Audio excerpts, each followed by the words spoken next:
Learno World. Let's learn with animation.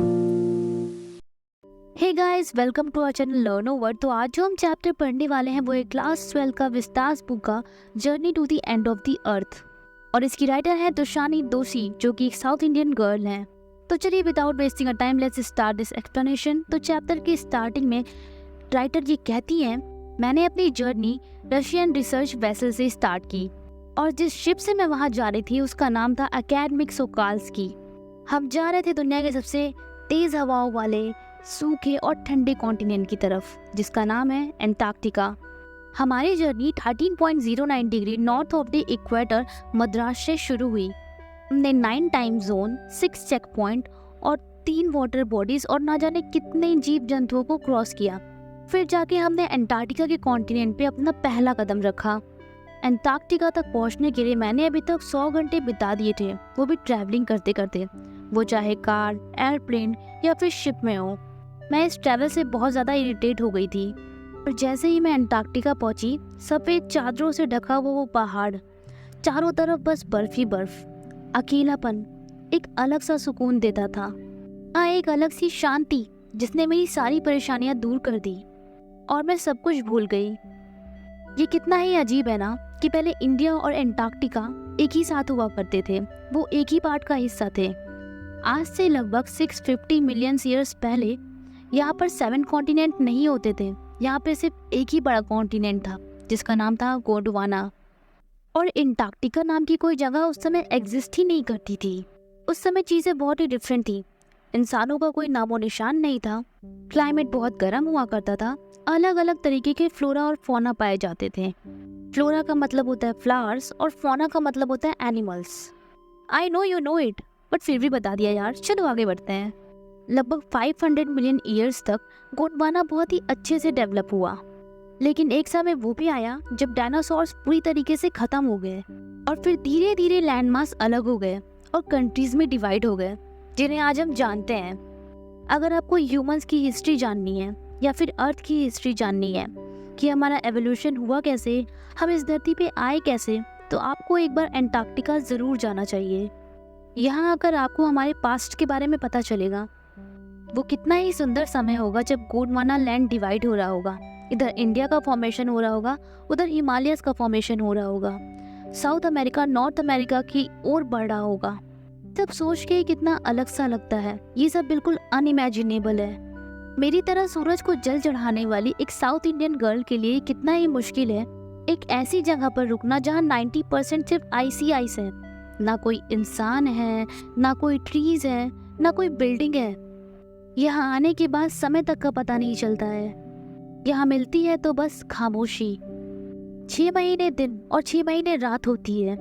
दुनिया में कहीं ना मिलने वाले जीव आपको यहाँ देखने मिलेंगे। छोटे प्राणियों से लेकर दुनिया की सबसे बड़ी व्हेल्स आपको यहीं देखने मिलेगी। यहाँ पर बहुत बड़े बड़े आइसबर्ग हैं, कुछ तो इतने बड़े हैं जितनी बड़ी एक कंट्री होती है।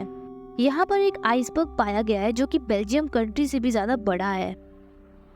आई मस्ट से एंटार्क्टिका बहुत ही ब्यूटीफुल है, आपको एक बार यहाँ ज़रूर से ज़रूर आना चाहिए या फिर इसके बारे में और जानना चाहिए। ह्यूमंस का जन्म केवल 12,000 साल पहले ही हुआ है और हमने दुनिया में आते ही दुनिया को पूरी तरीके से बर्बाद करना शुरू कर दिया। हमने नेचर के साथ बहुत खिलवाड़ किया, हमने विलेजेस सेटअप की, टाउन्स बनाए, बिल्डिंग्स बनाई, हमने बहुत सारे डेवलपमेंट किए। इन्हीं डेवलपमेंट के साथ साथ हमारी पॉपुलेशन भी बहुत तेजी से बढ़ती गई। हमने धरती के वातावरण को बहुत बुरी तरीके से बर्बाद कर दिया और हमारी गलती की सजा अन्य जीवों को सहनी पड़ी। हमने धरती पर इतना पॉल्यूशन क्रिएट किया, इतना ज़्यादा कार्बन डाइऑक्साइड रिलीज किया है कि दिन पर दिन धरती की ग्लोबल वार्मिंग बहुत ज़्यादा बढ़ती जा रही है, जिसकी वजह से धीरे धीरे ग्लेशियर्स पिघलते जा रहे हैं। आज के समय में क्लाइमेट चेंज एक बहुत ही बड़ा टॉपिक है जो कि हर एक डिबेट में यूज होता है, और बात अगर डिबेट की हो रही हो तो एंटार्क्टिका का नाम ना आए ये पॉसिबल नहीं है। यहाँ पर लाइफ बहुत ही टफ है और रहना बहुत ही मुश्किल है, शायद इसीलिए यहाँ का एनवायरनमेंट इतना क्लीन है। हालांकि एंटार्क्टिका के कुछ जगह के ग्लेशियर्स मेल्ट हो रहे हैं, पर फिर भी ये उतने अफेक्टेड नहीं है जितने अर्थ के बाकी एरियाज हैं। अगर आपको हमारी धरती का पास्ट, प्रेजेंट या फ्यूचर देखना है तो आपको एंटार्क्टिका जाना चाहिए। एंटार्क्टिका आएंगे तो आपको अपना पास्ट, जहाँ गोंडवाना रहा करता था, वो दिखाई देगा। आपको प्रेजेंट दिखाई देगा कि एंटार्क्टिका कितना ब्यूटीफुल है। और फ्यूचर दिखाई देगा कि कैसे हम इस धरती को बर्बाद कर रहे हैं, इस अंटार्कटिका को बर्बाद कर रहे हैं। बीते कुछ सालों में हमने धरती को इतना नुकसान पहुंचाया है कि अब इसे बचाना बिल्कुल ही मुश्किल होता जा रहा है। जिंदगी में हमेशा बड़ी चीजों पर ध्यान नहीं देना होता, कभी छोटी चीजों पर भी ध्यान देना होता है।